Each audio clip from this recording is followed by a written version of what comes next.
Hey everyone, David Aragona and Craig Milkowski are taking a look at the feature race at Gulfstream Park on Saturday. The last race on their 11 race card is the HL and Jerkens Handicap. This one, a real test of stamina for the 10 runners signed on, going the distance of about 2 miles on the Gulfstream Park turf course. And few of them have tried this distance before, Craig, so stamina a real question for the horses in this field.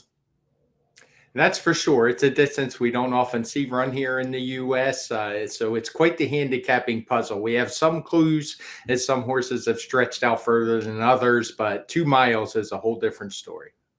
Yeah, the only horse in this field to have tried the distance before is the number 8, McLovin, who did win going 2 miles, but that was at the Far Hills course back in October. Quite a different situation than what he'll be facing at Gulfstream Park on Saturday. Before we get to the main contenders, let's take a look at the Timeform US pace projector for this race. And Craig, I'm not sure how much the pace projector really matters in a race going 2 miles. Whoever gets the distance is going to get the distance, sort of regardless of how the pace plays out. But it does feel like the number 4, F5, is going to have intentions to secure the front end. I would think so as well. At this distance, we don't do anything where we say it would favor horses on or near the front end because it's just too far and we really don't know. So we don't want to put that flag there. But if anybody could take advantage of a lone lead, it would be F5.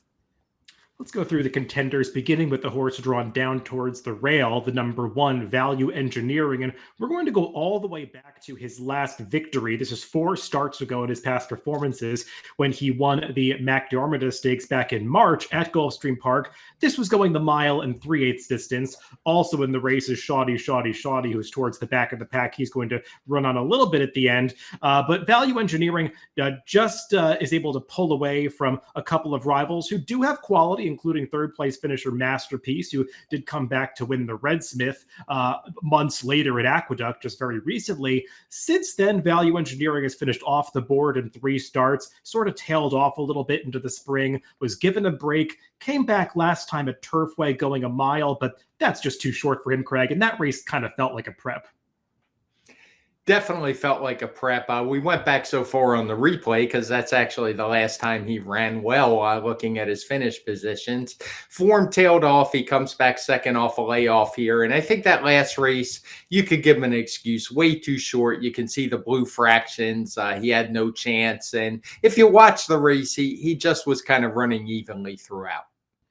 And you might notice down at the bottom of Value Engineering's PPs, he actually won this race last year, but won it when it was taken off the turf and run on synthetic at 1 5/8. So at least he's gone that far, 2 miles, a bit of a question mark, but this does feel like a horse that benefits from added distance. And also, Mike Maker tends to do well with horses in this situation. As we take a look at this DRF formulator fact for Value Engineering, Craig, I know this is one that you found. Second off a layoff is a pretty good move for Maker.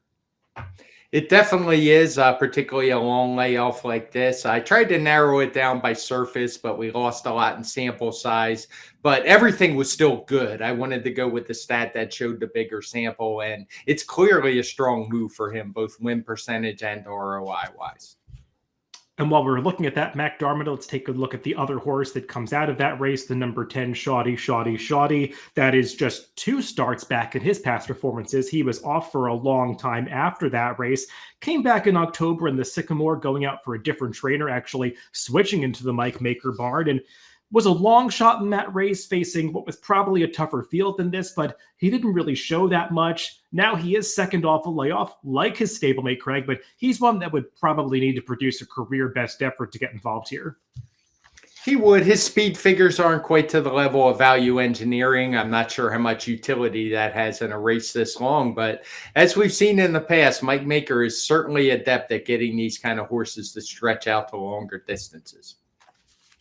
Going back towards the inside, the number 2 is Two-Way Crossing, and he's a horse that is also going to have to get a little faster. I guess the best thing that you can say about him, Craig, is that he's a 3-year-old who did seem to improve when he stretched out to 1.5 miles in the Breeder Stakes against Canadian breds in early October, finishing 3rd that day at 51-1. That's the best race of his career so far, and it was the longest race, so maybe the longer distances are really going to help him, but he's really going to have to improve going the 2 miles here. This is quite the step up in company. I think the race rating for this race pre-race is a 117. This horse has not hit the 110 mark anytime recently, if ever. I didn't look at his lifetime PP, so it would be quite the step up.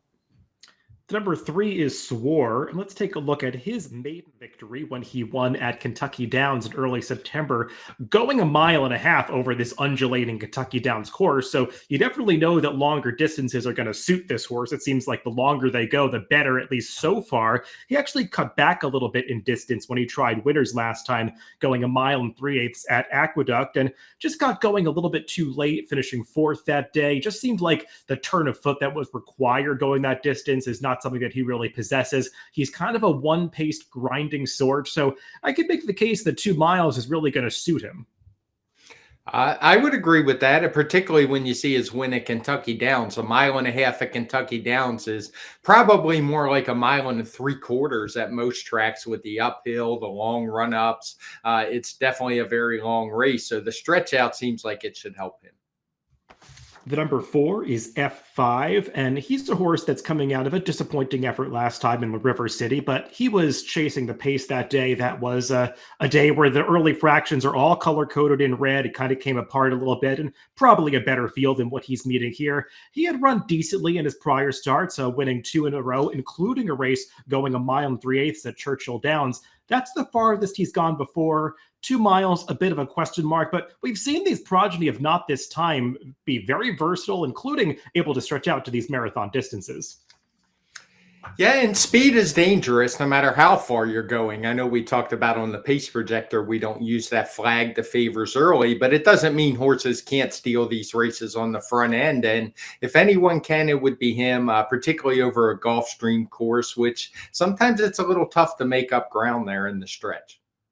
Yeah, and he's got an aggressive rider on board in Louis Saez. And I mentioned that sire Not This Time. I was actually looking up some stats for him in DRF Formulator sire statistics. And in marathon races, he's 11 for 44, 20 of 44 finishing in the exacta. Some of that's due to his marathon specialist next, who is his son, but definitely has had some success in these races. And F5 is one of his progeny. The number 5 is 6 minus, and he's a horse that probably should get the distance, Craig. I just don't know how fast he's going to get the distance. He's a horse that is another one of these grinding one pace sorts, and he's run some of his best races going a mile and a half, which is the farthest he's gone so far. I just question his quality at this level.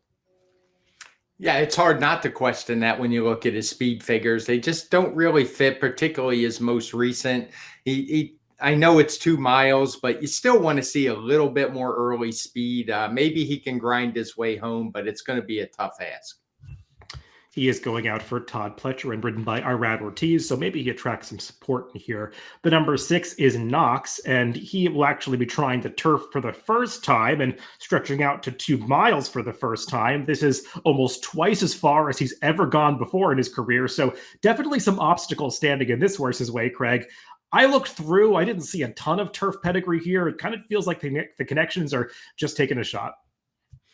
It does. His form has been okay lately, so I don't know why they want to suddenly change so much, changing an extra mile in distance, trying a new surface, but he's not for me in this spot. The number 7 is Catch That Party. And let's take a look at his last race when he was a winner at Aqueduct going the mile and 3/8 distance. And he is that gray horse that's all the way on the left of the screen. And he's going to come with a huge late rush to go past this field in the final eighth of a mile. When this horse is able to relax early and get the right kind of trip, he's got a real sprint finish on him. I just wonder, Craig, if this kind of style where he flies past the field in the final eighth is going to work going 2 miles, because going this far, stamina matters a lot more than finishing speed. It does, and you don't often see that kind of finish. It's more of a grinding. Can they, can they see out the distance thing? And those kind of late kicks are often muted at this distance. Muted. The number 8 is McLovin. And as I said towards the start of this preview, he's the only horse that has an attempt and a victory going this 2 mile distance. He earned that at Far Hills last time on that card that they were running a bunch of jump races. And he was running in a flat race that day, but was able to get the victory over a horse who is primarily a jumper and who's counting, who was second, far ahead of the rest of the field.